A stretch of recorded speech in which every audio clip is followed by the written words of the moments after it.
Un enfant brimé à l'école, brimé ou grugé par ses camarades, par entre griffes quelques autres enfants.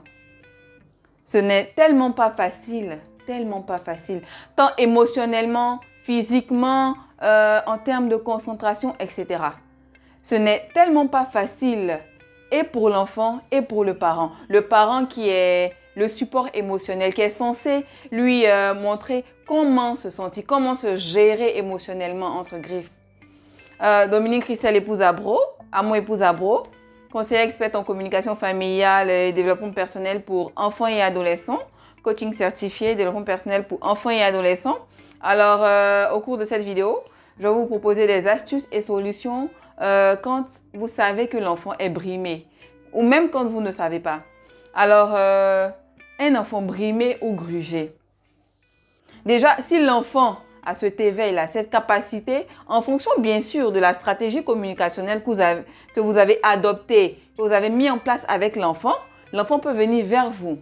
En fonction de la stratégie de ce que je te corrige, en fonction de tel cas, de telle situation, de la correction que j'y apporte, du type, de la stratégie, de la manière, etc., l'enfant peut venir vers vous ou non, ou se dire je vais être frappé, je vais être corrigé, etc.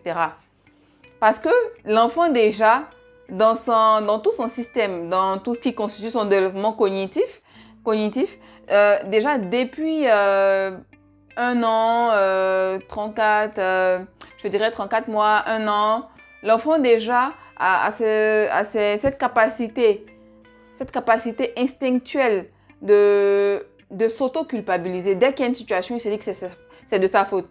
Alors un enfant qui est dans une telle situation, je peux venir communiquer avec le parent, mais déjà l'élan de ce que, pour quelque chose même qui peut être de ma faute, je peux être corrigée, donc je patiente, donc je ne dis rien. Donc, je reviens pour dire, l'enfant avec qui il y a la stratégie de communication, la stratégie de ce que, quel que soit ce qu'il y a, viens vers moi, parle-moi, dis-moi les choses en fonction de comment je communique avec toi, de ce que j'apprends à dire les choses avec une certaine stratégie, une certaine routine, une certaine approche, l'enfant vient vers moi. L'enfant vient me partager des choses. Ou même, il y a la façon de le dire. Et moi, l'adulte, en fonction comment je peux dire, de ma stratégie habituelle, de ce que je comprends que, quand il dit ça comme ça, c'est qu'il y a forcément ça. C'est quand il dit ça comme ça, c'est que voilà ce que ça veut dire. Donc, c'est vraiment terre à terre et pratique, je vous assure. Donc, l'enfant, avec qui il y a la stratégie de communication de ce qu'il peut venir vers l'adulte, lui dire ce qu'il y a, c'est vrai, parent, tu entends cette situation de ce que l'enfant est brimé. J'ai mon camarade qui me pince, j'ai mon camarade qui me tape, ils prennent mon goûter. Parents, c'est fatigant.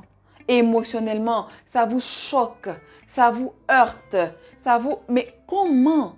Et le fait de se dire ou de penser, moi, voici ce que je ressens en tant qu'adulte. Mais comment l'enfant peut se sentir? Lui qui est tout le temps avec cet individu, ou avec l'enfant, pardon, avec cet enfant en question, qui lui fait toujours des brimades, qui toujours le pince, qui prend ses affaires, etc. Déjà, parent, ça peut te choquer. Mais toi-même, dans ta stratégie de gérer tes émotions, calme-toi.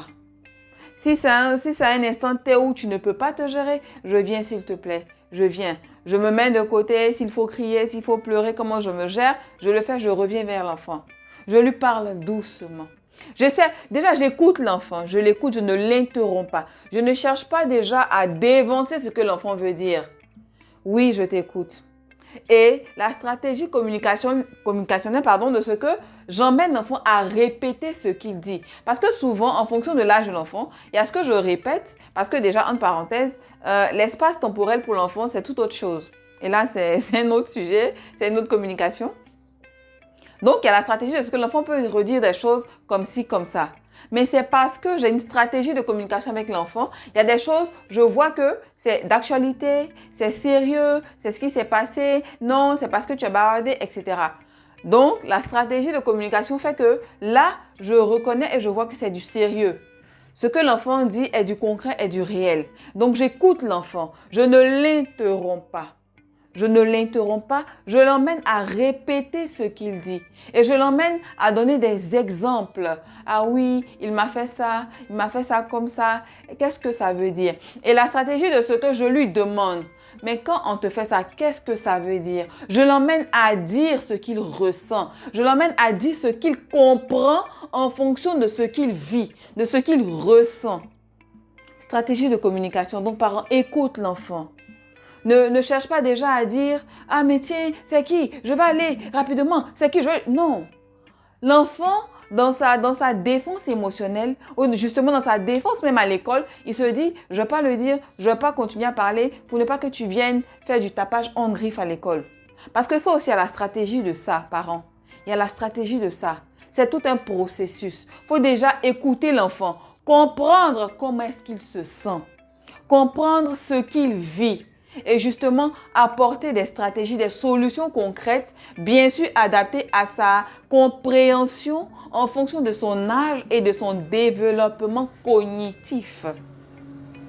Alors, pour un enfant ou le parent qui n'arrive pas à s'exprimer, qui n'arrive pas à dire ce qu'il vit, etc., parent, c'est parce que je prends le temps d'observer l'enfant. C'est parce que je prends le temps, même si je suis tout le temps occupée, quelle que soit l'occupation, je ne vous jette pas la pierre, je ne jette la pierre à personne. Nous sommes tous occupés dans la vie de tous les jours. Quel que soit ce que chacun fait dans son domaine d'activité, on est occupé, on a des tâches à accomplir. Quel que soit ce que l'on a à faire, il y a forcément un jour, un temps, une période où je peux prendre du temps avec l'enfant. Oui.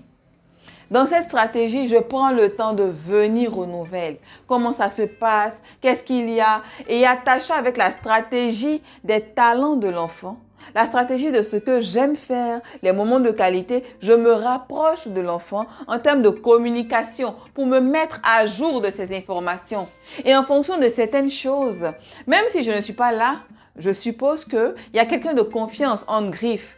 À qui je confie l'enfant, qui a la possibilité d'avoir un regard sur lui. Parce que bien souvent, vous savez, ce qui est difficile, moi je pense actuellement, c'est de ce que même quand on confie l'enfant, la confiance de ce que l'on est à même de me dire concrètement, ah, il s'est fait mal, voici ce qui s'est passé.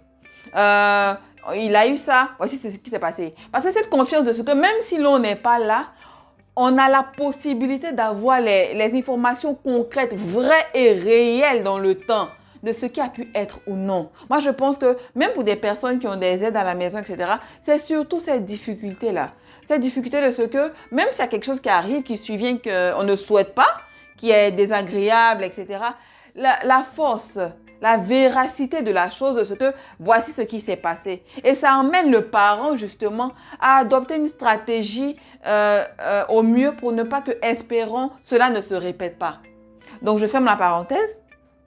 S'il y a quelqu'un de confiance, effectivement, que la personne, avec les informations que vous avez dans le temps, avec ce temps que vous prenez avec l'enfant, de comparer, de voir que, ah tiens, il y a quelque chose qui ne va pas.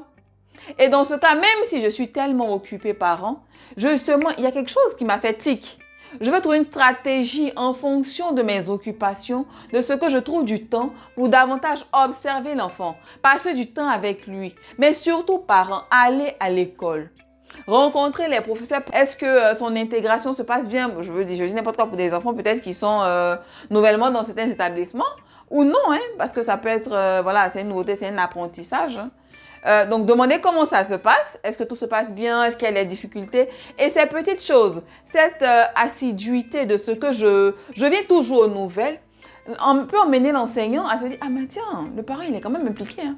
Et donc, s'il y a des choses, bien sûr, ça dépend de comment je peux dire, de la stratégie de l'enseignant, de l'enseignant, en fonction de sa stratégie, en fonction de, comment je peux dire, de tout ce qui constitue leur système, de ce que s'il y a quelque chose, je peux dire aux parents, ah tiens, j'ai fait une remarque, ah tiens, il y a quelque chose.